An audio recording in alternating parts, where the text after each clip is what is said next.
Sandwiched oh so elegantly between them and carrying the flag for the industry's most successful franchise is Die Another Day, wherein Commander James Bond, RN, does his inimitable bit for Queen and country for the 20th time. Marking 40 years of the Bond movies, no expense has been spared to make this the biggest and possibly best Bond ever. It's rumoured to have cost around 140 times the $1 million spent on Dr. No in 1962. So, just a little responsibility riding on the man playing 007 for the fourth time, Pierce Brosnan. But the star who's made the Bond role his own looked pretty relaxed when I interrupted his latest efforts to save the world on the set of Die Another Day.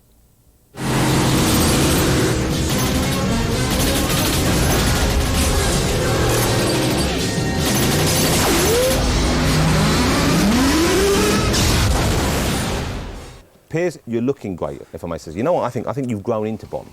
I think you really look better as Bond now than when you started. Yeah, I suppose so. I hope so. I hope I'm a bit more relaxed with it and a bit more confident with it. I mean, they're huge shoes to step into, and especially if you respect the role and you've grown up with the role, and you have so many people noises off saying, well, he's great or he's not great, and you have to kind of just head down and steam ahead. So the last 7 years have gone very quickly. You know, there's a certain, obviously, maturity. And just as you're getting the hang of it, they're talking about someone else coming along. Yeah, you must understand. Show business. That's always just a kind of a ploy, I feel. Well, isn't it true? I mean, it's always been like this. I remember when Connery stepped down, and it was like, who's going to be the next guy? And I remember, you know, well, they got the crunchy fellow, and then Roger came in. And so it's the big circus. And the family, the Broccoli family, have always done it really well.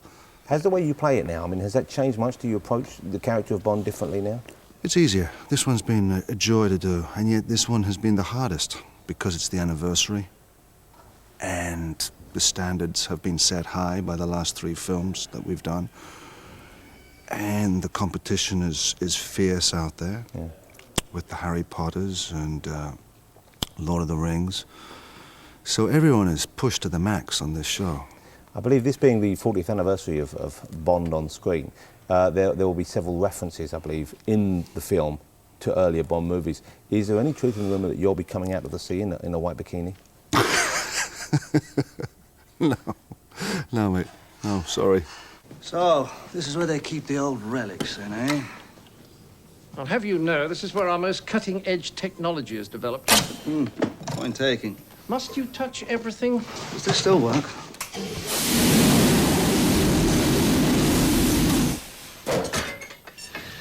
Now look. So where is this cutting-edge stuff? You said it was an arduous shoot, and I know from reading that you suffered an injury fairly early in the shoot. I blew the meniscus out. What's a meniscus, you might say? Well, it's kind of like a biscuit between the 2 bones in your knee. And that happened at the beginning of the year on this hovercraft sequence. It was as simple and as stupid as not warming up beforehand. And you have to stay fit for these pieces. And it was a cold morning, and I went out and I did a 100-yard dash, 3, 4, 5, 6 times, 7 cameras, lots of explosions, jump on a hovercraft, punch the guy out. Knee. Gone. So, luckily I knew a good guy back in LA, hopped on the plane, went home for a week, which was rather good. Came back, didn't knock a feather out of me. I imagine, though, you know, if you want the part, I imagine it's yours for another 2, 3, 4, 5 movies if you want. But physically, now that you're let's face it, you're getting on a bit, as we all are. Yeah, 49, 50 coming around the corner. I think maybe one more. A 6th, I don't know. I really don't know. It's kind of stretching it a bit. And you really want to kind of be able to get in the mix. You want to be able to do the fight sequences, do the running, do the leaping, do the hanging off the helicopters. You want to do the whole 9 yards.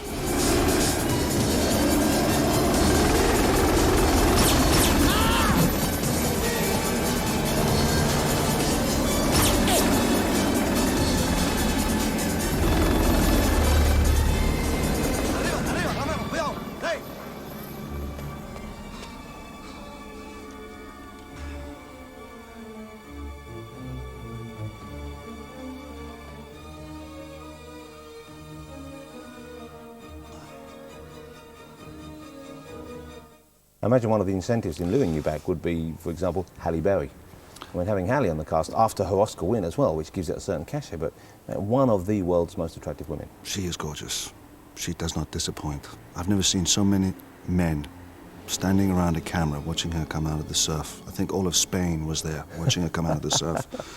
It just makes coming to work really enjoyable, and especially doing the love scenes, which, you know, they can be a bit tricky at times, and especially if someone is a bit shy or a bit embarrassed, and it's all kind of, you know, oh, you know what it's like. Yeah. Well, I don't, but I'd like to. Do you still feel there's that feeling, I guess, when you're first summoned to be Bond and there's that sort of hand of history on your shoulder and you know you're going to be stepping into, as you said, they're pretty large shoes to fill there. Do you still feel that way, or do you feel now that there's obviously a generation who, they know you as Bond, they don't think of the other guys? Well, there's a certain sense of ownership now, and Sean has faded a little bit, but he's always there, constant. I mean, but it's not so much of a threat. I mean, he was the one that I wanted to live up to. He's the one that I wanted to be respectful of. And nothing against Roger. It's just that Connery was the one that I saw when I was a lad. Piers, I know you've got to get back to film some more. Thank you so much for spending time with us today. Good luck with the movie. Thanks. And see you in a couple of years for the next one, I guess. All right, mate. Take care. See ya.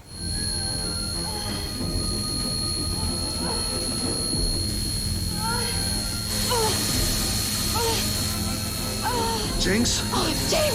James! No, no, turn off! Off!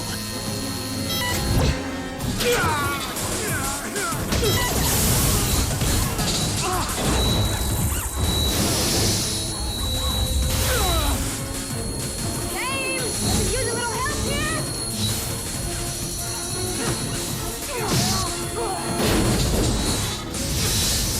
Switch it off! I'm gonna be half the girl I used to be!